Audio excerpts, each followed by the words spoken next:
Hello, welcome to the video. My name is Charles and I've lost 40 pounds on a plant-based diet and I've now maintained that for the past 6 years. I'm in better shape than I was even before I had 2 kids, but it wasn't always that way. In fact, I actually stopped and started so many different diets. I was constantly looking for the next fix for probably about 10 years. And even though I would lose weight, I would always gain it back. And it was incredibly demoralizing until I learned this simple thing that I'm going to show you inside this video. And I want to know from you, how many times have you stopped and started dieting? How many times have you got into the weekend, had a little binge, and then started again on Monday? How many times have you hopped on the scales and seen your weight go up and then gotten super demoralized and been like, you know what, my body must be broken, my metabolism is stuffed, I'm just even not going to try. And then 10 pounds creeps back on and you're like, okay, well, I better do it again, only to repeat that cycle. Let me know in the comments if this is you. So let's address the main thing that keeps people stuck, which is the stop and start cycle, how to beat that, and then 8 things that I've changed that help me to now maintain my weight loss that you can implement today. The first thing to address is, are you actually stuck or are you just impatient? Because it does take time to see results. And what most people get stuck in is wanting to see instant change once they actually start to change their habits around food. And then because they don't see that in a couple of days or a week or even a couple of weeks, they end up giving up. And then they go into some kind of binge spiral and then they have to start all over again. If you want to have long-term results, not just a quick fix, if you want to stop dieting for life,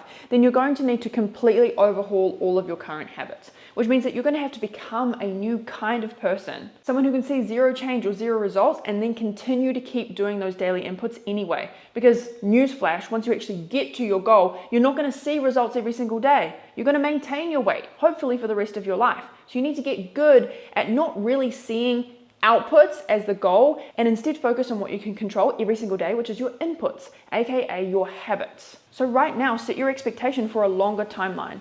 If it's taking you 10, 20, 30, 40 years to gain the weight that you have, if you have 10, 30, 40 years of habits supporting the weight that you currently are, expect that it's going to take 6 months, a year, 2 years to rebuild those habits that are going to support you to lose weight and keep it off long term. And I remember there was a catalytic moment where I realized that if I lost the weight quickly, because I was thinking about doing like another raw till 4 or another fully raw kind of diet. I've done juice fasts, I've done like very, very low calories. I've done like almost everything. But I remember thinking, I can't go back to raw smoothies. I can't go back to never eating cooked food again. Because if I do that and it feels so incredibly difficult, even if I lose all the weight, I know that I'm not going to maintain it because I don't want to eat like that for the rest of my life.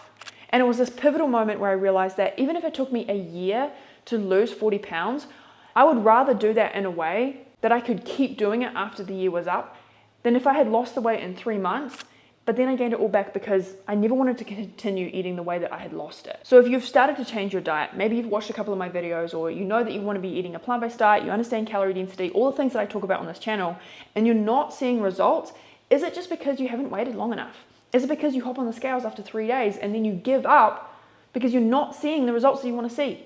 When it comes to seeing results on the scales, you want to give yourself a realistic timeline and look for a downward trend over the course of a month, not days. Because what's going to happen with the scale is that it's going to go up and down. And even our best clients who lose the most weight see a consistent downward trend, which has ups and downs. You're not looking for down, down, down, down, down, because your body is made up of more than just fat. You have fluctuating water retention, you have more food in your body some days, you have more poop in your body. You have so many things that influence the weight on the scales. So the best way to actually track your progress is to track your habits and then track your weight on a daily basis. And then over the course of a week, take an average. But if you don't see changes, still continue to do that for another 2 weeks, even a month, before you start to make any changes, as long as your habits and your inputs are consistent, which I'm going to talk about in a moment. I had to learn to stop being such a baby when it came to the scale weight. And most of the women that I talk to have a very overly emotional response to the scales. The scales is just a number. Yes, it can measure some kind of progress, but day to day, it's essentially meaningless.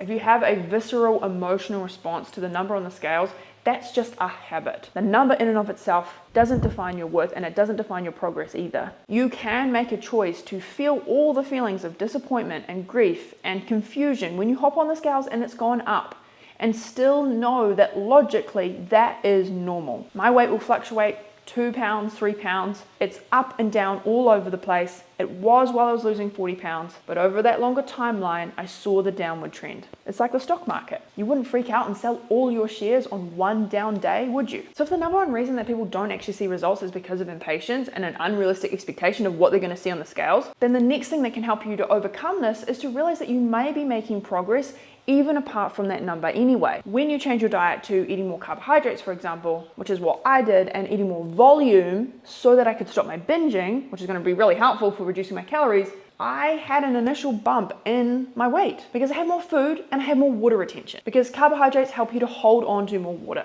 But even though my weight initially went up, and it has gone up at times when I have been burning more fat, I could see that I was making progress because of taking scans or because my clothes were fitting differently. And this is actually something really common that happens with our clients, where they might not see weight loss for a month, especially if they don't have a lot of weight to lose, but then they'll drop an entire pant size. So find other ways of measuring your progress as well. Case in point, today, I'm about 4 kilos, so about 8 pounds heavier than I was at my lowest weight like 5 years ago. But in terms of body fat, I have less body fat now than I did then, and just more muscle mass. So I look leaner and more toned, even though I weigh 8 pounds more. Plus I get to eat like 300 more calories at maintenance. I don't track, by the way, I just know this from the scans that I've done, which is kind of crazy and mind-blowing that I can actually eat more and be leaner. The scales is not everything. Okay, so rather than expecting that you're going to see results quickly, resetting your expectations to a much longer timeline, and knowing that the scale is going to fluctuate even if you're making progress, let's move on to what to focus on instead so that you can have those inputs regardless of what your outputs, i.e. the scale, says,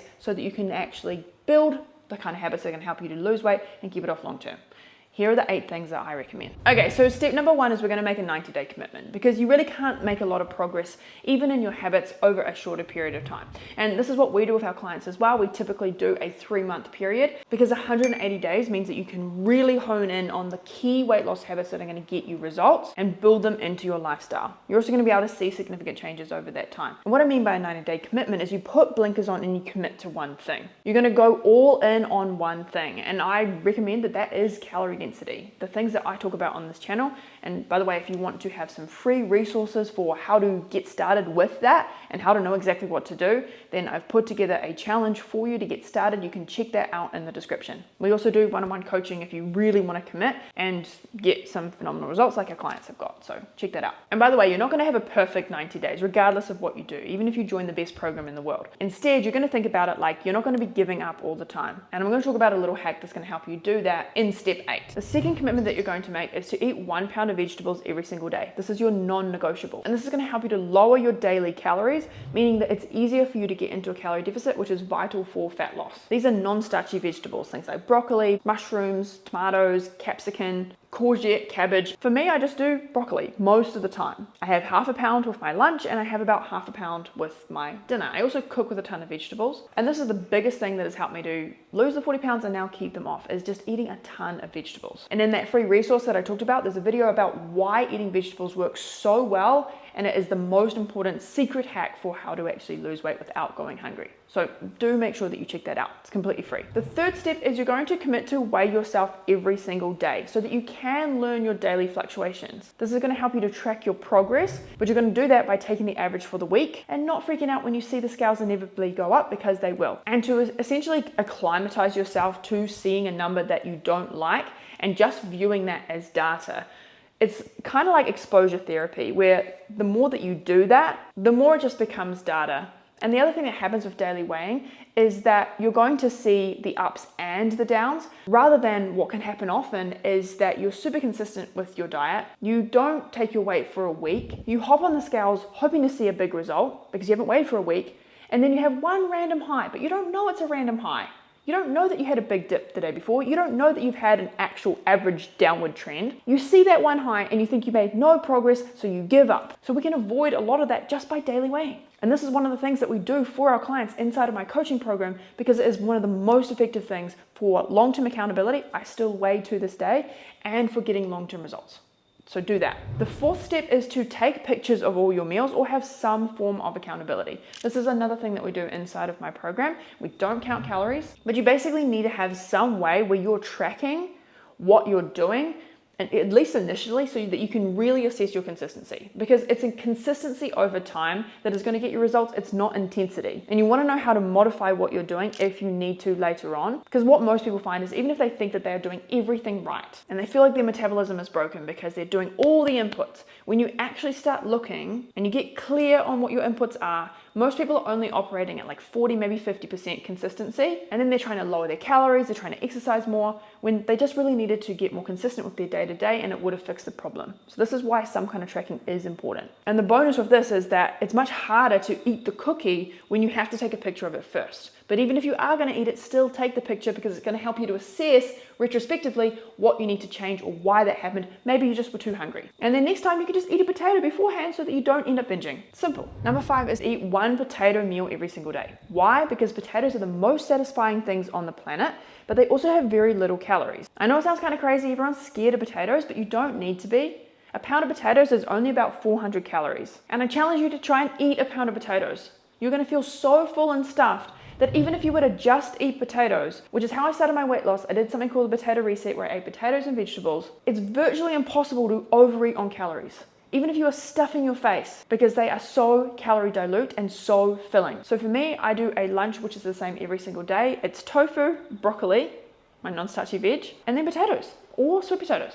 Easy. Number 6 is you're going to stop doing the all or nothing cycle. You're going to see what you're doing as building a bridge. And that every time that you do a rep, which is eat your potato, eat your broccoli, get your steps in, every tiny daily habit, weighing yourself, all of the things that I've talked about, you're going to see that as a little brick that is building a bridge to your results and who you want to be over time. You don't have to leap that chasm. You're changing your entire identity, rep by rep by rep. So it doesn't matter if you're perfect, you just have to be somewhat consistent. Trying to do everything perfectly and then giving up when you don't is like trying to place the last brick in that bridge into thin air and then feeling like a failure because it just drops into the stream. I like to think of this more like building a skill set, like learning the alphabet for the first time. You don't ask a toddler to write Dickens or to write a thesis. You start with the ABCs, and your habits are no different. If you have 20, 30, 40 years of behavior that needs to now change, expect that you are a baby. You are a toddler when it comes to weight loss habits. So stop being so arrogant to think that you're going to get it all right, and instead just do it a little bit better than what you would have done in the past. Don't beat yourself up for failure, expect it instead. And just ask, well, how could I be slightly better than what I was? How could I make a little bit of a better decision? How can I make some kind of slight improvement? How do I bounce back faster? The 7th step ties into this, and that's to make next best decisions. We call this inside of my program the next best mindset. And it's a tool to get you out of that all or nothing thinking that is holding most people back because they're stopping and starting on Monday all the time. So here's how to use it. Any moment that you are in a situation where you want to give up because it feels too difficult. Let's say you're looking at your plate of broccoli, or you're thinking about making your plate of broccoli and potatoes, but you really, really want to put a microwave pizza in the oven, or you really want to go and get takeout. Instead of having it as the difference between takeout and broccoli and potatoes, which is two polarized choices, you want to ask yourself, well, how can I make a slightly worse choice from the best that I can still tolerate? That's the next best decision. And some days that's going to be closer to perfection, and other days it's going to be closer to the worst decision that you could make. But the goal is to break that all or nothing pattern. And any decision that is in the gray area between all in or all out is what we call a pattern interrupt. And what a pattern interrupt does is it teaches your brain that you are capable of making different choices. That's going to help you to build trust in yourself and your ability to make progress, because you're going to be able to build on that momentum. The coolest thing is that even if you make a slightly better decision than giving up, you're still building trust in yourself, because it probably felt really difficult for you and it was different to what you'd always done in the past.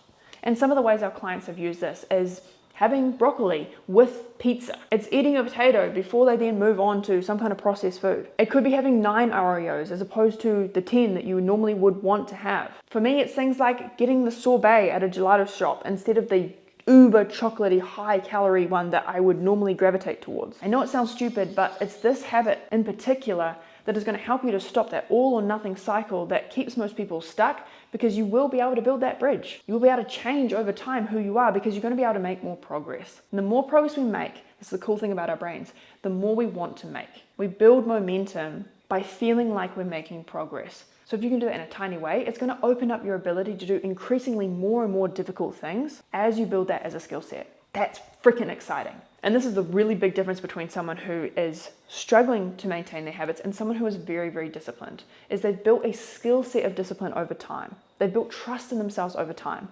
You can run a marathon, you can write a book, you can start a YouTube channel, you can lose 40 pounds. But right now, you probably just don't have that trust or that discipline, and there's no amount of willpower or motivation that is going to get you to leap that without just building the reps over time. Expect it to be a process. No one gets to leap that chasm without doing their time. Number 8 is to never miss twice, because along this 90-day period, you are going to have misses. You are going to have binges. You are going to have times where you feel like you failed. You are going to skip workouts. You are going to miss your veggie goal one day. Instead of having that as a catalyst for giving up, you've got a backup, which is that you just don't miss twice. The next meal you eat your vegetables. The next meal you eat your potatoes. The next day you hop on the scales again. You don't have to be perfect. You won't be, but just don't miss twice. And again, this works because it helps you to build trust in yourself and it helps to break that all or nothing pattern. And obviously there's so much more to weight loss, but this is a great place to get started. And I'd love to know in the comments if you are going to commit to those 90 days, or if you're even interested in breaking the all or nothing cycle. If it's something that you struggle with, I'd love to hear. Remember, you can check out my free resources, and I do have a coaching program. I'm going to put everything inside of the description if you do want to have help losing weight and keeping it off for life, which is what I've been able to do. And now we've had hundreds and hundreds of clients that have been able to do the same, and also thousands of others who have done this with the free resources that I have. So go check those out. They're free. I also have a podcast. I have a lot of things. Okay. I will see you next week for another video. Go make slightly less terrible decisions, build some trust in yourself, and I'll see you again soon.